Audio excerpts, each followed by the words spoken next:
Rabbit Hole Roundup, episode 86. Real over perfect, authenticity wins.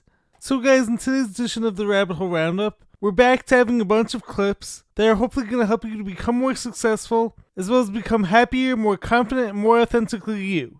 First up, I have a clip coming from Chris Williamson and Alex Hormozi about how winning is actually more simple than you think, and so much of it comes down to consistency, rather than like some grand scheme or strategy. Then I have a clip that talks about why these days seemingly all girls and all guys are looking alike, and almost exactly the same in some cases.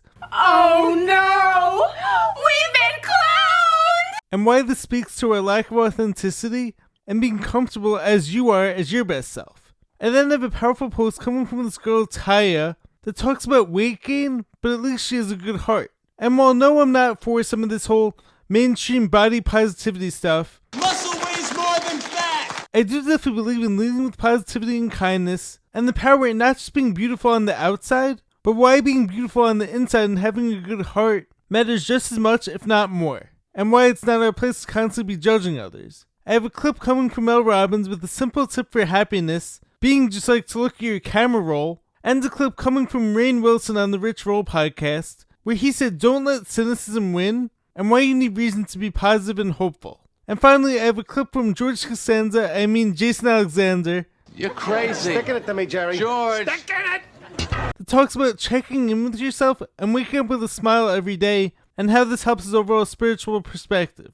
And after that, I'm going to be doing my whole weekly sports recap. So anyways, without further ado, let's dive deeper now. Rabbit hole time, let's go. This is your last chance. After this, there is no turning back. And I show you how deep the rabbit hole goes. What's happening, guys? Welcome back to the channel. I'm Jared Weiss. If you guys know that, it must mean that you're not subscribed to the channel, so you know what to do. Hit that subscribe button, be sure to leave a like, drop a comment, let me know your thoughts on the video. Follow me on every platform, and if you guys haven't done so already, make sure to check out my book, Fight Through by Jared Weiss. All links purchased on my website, which is jaredryanweiss.com. It's JAREDRYANWEISS.com. Buy the book, support me, and make sure to check out all the awesome shirts in there as well. Every shirt is made of 100% organic cotton. Every shirt is like its own motivational saying, so it's words in it.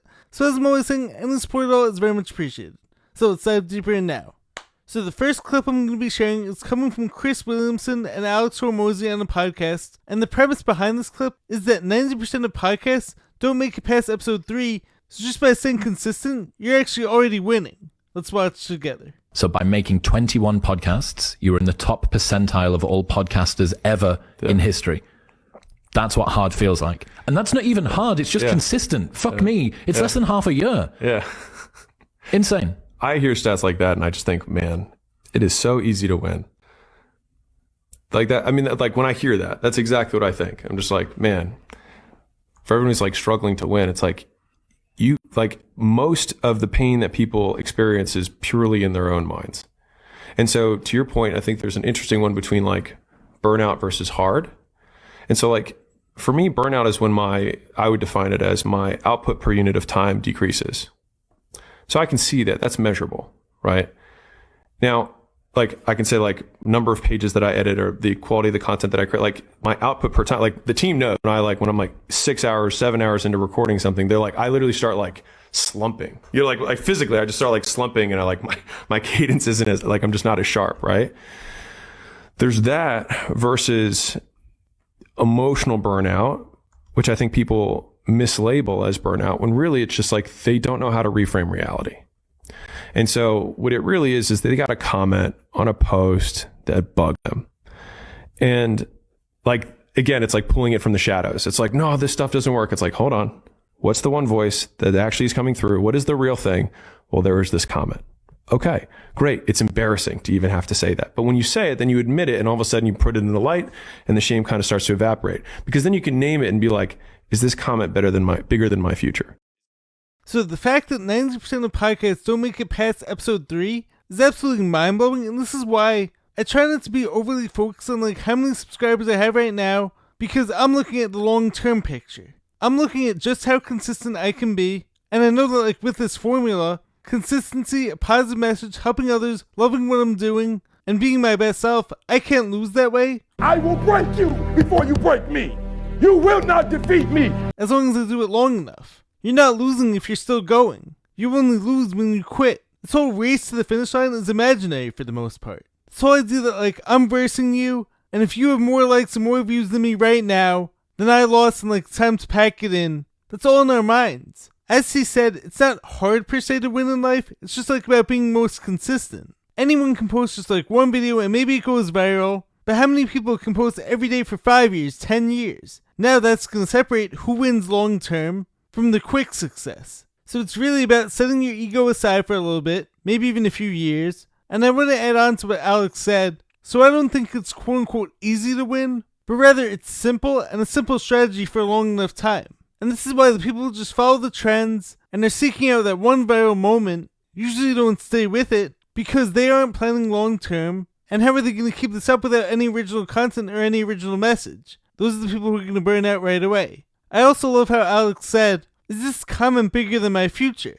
It's really well said, like, and it really puts things in perspective. Because maybe that comment hurts when you only have 100 subscribers and you're only getting 1 like on every post, and someone out there makes fun of you for even trying. But will that really matter in 10 years? When you've put in enough work and now have some success, and now you have hundreds or thousands of positive comments, and however many subscribers you have now, because you actually made it that far? No, of course not. It's not going to matter. So keep going. Don't let the time it takes defeat you. And remember that like the longer you do your thing, you're already separating yourself from the pack. Next up, I have a clip coming from this girl on TikTok. Her name is Adele Merchant, and she says that like all girls these days are looking the same. Let's watch together. Has anybody noticed how everyone has started to look the same? Like everyone does the same makeup and gets the same lip injections and does the same 90s blowout and wears the same clothes. I mean, go out anywhere where there are 24-year-olds and all the 24-year-old girls are wearing the same outfit. Like, it's a crazy experience. And it's just like, I feel like I'm in some alternative universe where everyone's individual beauty has been almost completely flattened into nothing. And it's so sad. And of course, as a 29-year-old girl, like that's something I have to fight against too. I have the same influences as everybody else that are saying, oh, this is beautiful and that's beautiful and this is cool and that's trendy. But like, at what point does it stop? Like, at what point do we try to just look like the best version of ourselves and let our uniqueness be what is striking and beautiful about us? Because everyone has started to look the same. And it's weird. Very well said, like, and I really love hearing that. Now, I'm not someone who likes to speak in broad generalizations. You people, oh. So of course not all girls look the same, or not all guys look the same. And this isn't my way of saying, oh, I'm better than you, or I look better than you because I'm doing it uniquely. But she does make some really good points, and I think this applies to guys too, and it speaks to the power of authenticity and being yourself. I mean, if you've ever seen like a bunch of high school kids these days, or even like college kids, both girls and boys, the boys all have the same exact haircut, and you can't distinguish one person from the other. And same thing with the girls, as she just said. Same fillers, same makeup, same type of clothing. And of course it doesn't go for everyone, but there's definitely a lot of truth to this. And it's like, I had a friend recently who I think was joking with me, but he commented on one of my outfits, and he was saying like how my outfit is so outdated. Once again, I think he was just joking, but as I told him though, I'm not following the trends. I'm more worried about setting my own trends. And this is also like why I decided to put out my own clothing line. I love what I put together, and it's all designed by me. I wasn't seeing enough motivational shirts out there these days, so I made my own. And with everything I wear, I actually think I have my own style. I'm cool. And of course, all of us are somewhat influenced by the people on TV or by the people on our social media feeds, the influencers. So yes, maybe it's impossible to stay fully detached from that, but with this whole pressure to fit in and to look like everyone else, it becomes harder and harder to stay true to yourself and be authentic, and to maintain your style, which as humans, we should be doing that because all of us are unique and we all have our own set of DNA. So I believe that trying to fit in and look exactly like everyone else will never exude your best qualities and won't help you shine as your best self. Plus on top of that, the trends are always changing. What's in today will be out tomorrow and then it will come back around in 10 years. So you may as well dress how you best see fit, get the haircut like that you think makes you look good, and I believe this is like the best way to attract others who will value you as you are. If you just look like everyone else, what sets you apart? And just to be clear, there's nothing wrong with admiring someone else's style and trying to emulate it, but then also make sure to make it your own. Don't try to look exactly like everyone else because this is going to take away from your own individuality, and how can you look your best when you're just like copying everyone else? So just something to think about. Let me know your thoughts on that in the comments below. Next, I want to share a post coming from this girl on TikTok. Her name is Taya, and she provides a very interesting perspective on weight gain versus having a good heart. Now, of course, I will be providing some nuance afterwards, but first I'm going to be reading it, because I do think that she makes some really good points. So the first side says, in quotes, they were talking about you and your weight gain. Second side, thank God. Third, thank God, are you not upset? At least they didn't say that I left them out. At least they didn't say I'm a bad friend. At least they don't say I don't listen to them. At least they don't say I make them feel bad about themselves. At least the worst thing they can say is about the way I look. And then the caption says, all I care about is having a good heart. Now look, just to be clear, I'm not part of the whole mainstream body positivity movement where it's like, oh, you can be healthy at 500 pounds and we should be encouraging this, and that you should never change your habits, and you should just stay unhealthy. I'm not about that, as I would hope that you know by now. However, I also believe in kindness being the best way to live, and I'm all about leading with love and positivity, and having compassion for both yourself and others. You're a good person. I do believe in karma, and that when you put out good and when you treat others right, it comes back to you. And also, there's difference between helping someone with wanted advice versus telling them their quote-unquote truth, but in a way that only hurts them. So telling someone, oh, you're fat, lose weight, I think you're just being a jerk. On the other hand though, if someone is struggling and asks you for advice, of course you can help them, but as far as I see it, is it really your place to be judging others when you're not perfect yourself? Probably not. And as this post is all about, which I really liked a lot, does this person have a good heart, and are they treating other people right? Because that matters way more than just someone's outer appearance. And yes, I do care about my appearance, and yes, I do like to look good. Of course, I take care of myself, both inside and out. I love to look strong and flex, and all that is great, I think. But it wouldn't mean anything if I treated others poorly, and was a jerk and was mean and didn't have a kind heart as well. I believe that true beauty is when you're beautiful both on the outside and inside.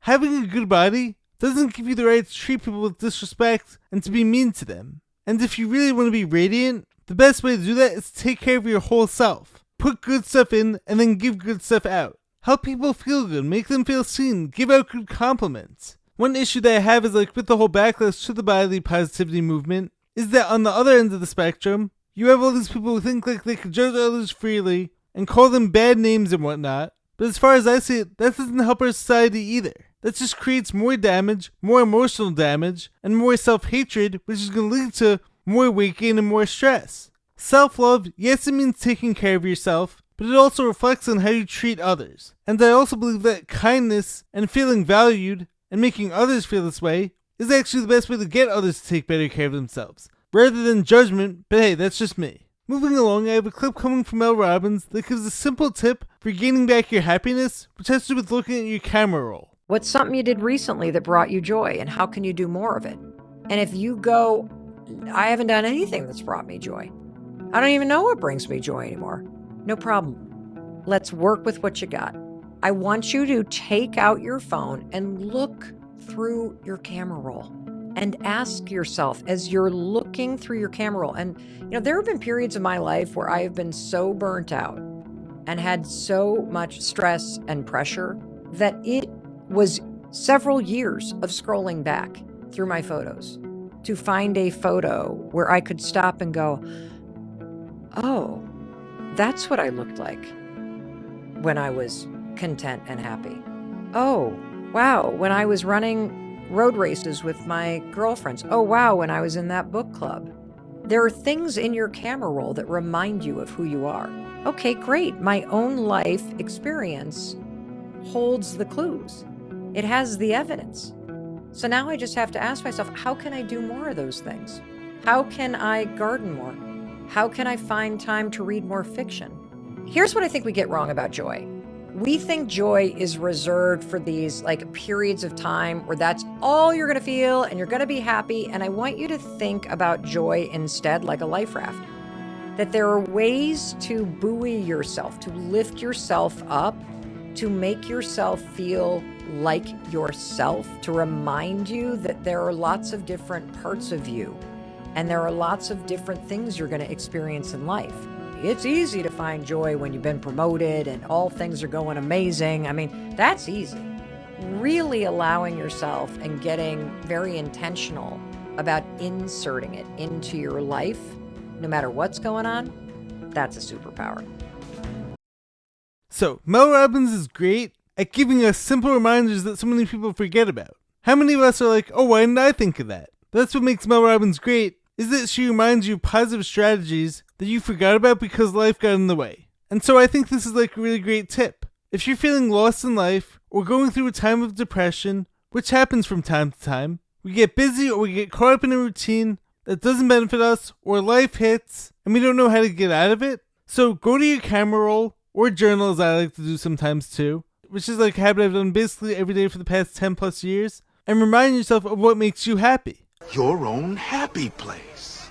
For me, recently I went rollerblading, which I had been wanting to do since last summer, but I hadn't really prioritized it, so I kept putting it off. So I did this a few days ago, and I felt way better, because I love doing things like that when it's nice out and like when it's summertime. Maybe you're someone like who stopped playing sports because you think you got too old. Well, I say pick up a basketball and go to the nearest court and shoot around and like see how much better you feel. Maybe you've gotten so busy with work that like you haven't seen your friends in a while. Make some plans to go out to dinner, or maybe even like go to Topgolf, or do something fun and like out of the box like that. So your camera roll can be a key to getting out of your current funk. Simple, but a very effective strategy. Next, we have a clip coming from Rainn Wilson on the Rich Roll podcast, where he talks about don't give in to cynicism. He grabbed my arm, he looked into my eyes, and he's like, don't do it. Don't do it. Don't give in to cynicism. Don't be pessimistic. If you do that, they win. That's how they want you. If you're pessimistic, if you're cynical, they win because you aren't going to do anything to change the world. It is so important to foster joy and hope in everything that we do. How do we especially engender that and inspire that in the younger generation? How do we do that with teens? How do we do that with college kids and people in their 20s that are lost and dealing with this rampant mental health crisis that's killing millions? That's our most important task in front of us. Well said, and like I couldn't agree anymore. The true psyop, as I've spoken about in the past, is this way of making everything negative and getting rid of people's hope. Well, this sucks. And a lot of people take part in this without even realizing it. Every time you talk about or hyperfixate on all the evils in the world or everything in the news, of course, as I'm always saying, be aware of the news and be aware of what's going on and be aware of all the hidden agendas. But after that, you don't want to overfeed that wolf, because what's on your TV is such a small portion of what's happening in your life and the world in front of you.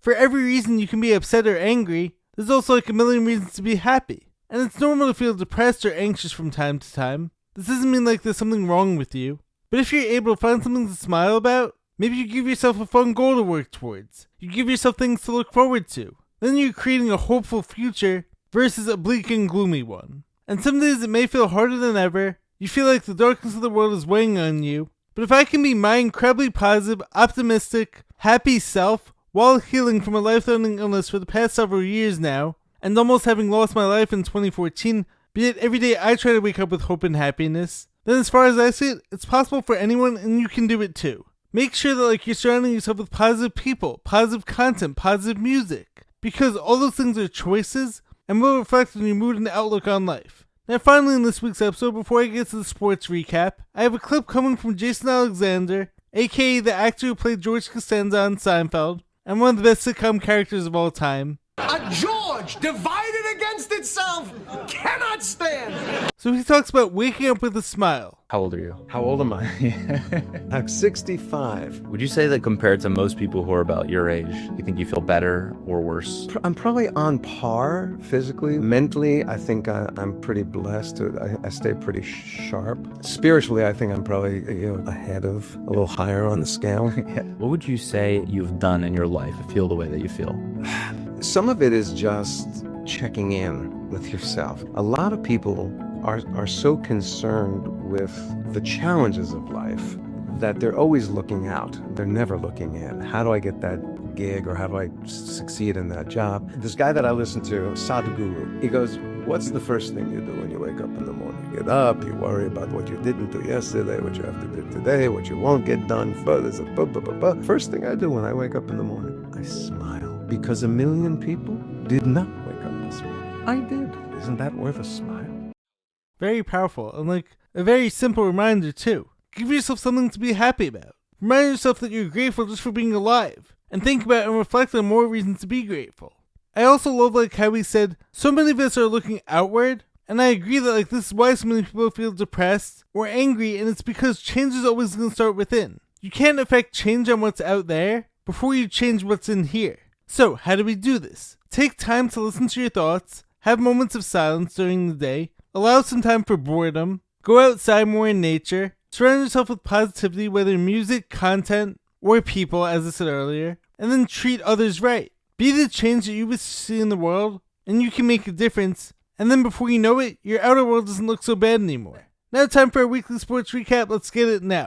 So guys, up first in this week's sports recap, we had a very interesting development coming from the whole flag football world. Rajon Rondo, one of the top former point guards in the NBA, is now currently the top passer in flag football in the world, I guess. Anyways, I think this is like a really cool story. Of course, an incredible passer at the NBA level, who's now been able to translate this into passing in football. I can't say like I'm fully surprised because as an all-around athlete myself, many of us are able to pick up other sports pretty quickly. So we'll see if like he starts dropping dimes in the football field too soon enough. Then sticking with the whole basketball to football topic, Gil's Arena this past week became just The Arena, as the popular show/podcast just added like a football show to the channel. Now look, I'm not sure like what's been going on with Gilbert Arenas. I mean, I have loved the show like he's had for the past few years. Then he has like this whole gambling ring stuff, but it appears that like he's innocent and he's not getting charged. Then I have no way he comes up with a football show with Skip Bayless, Aqib Talib, and Jay Gruden. So I watched the first few clips of the show,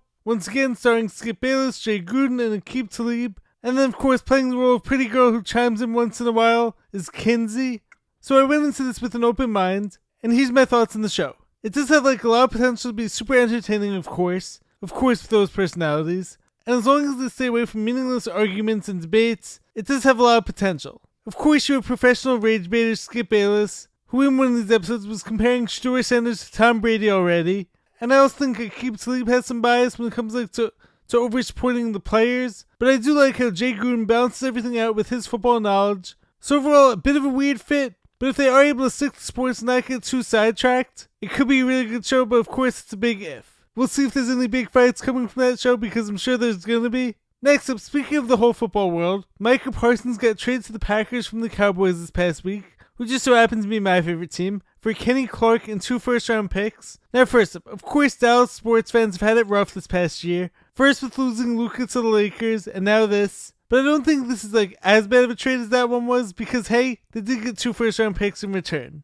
And also, Micah Parsons was asking for a lot of money.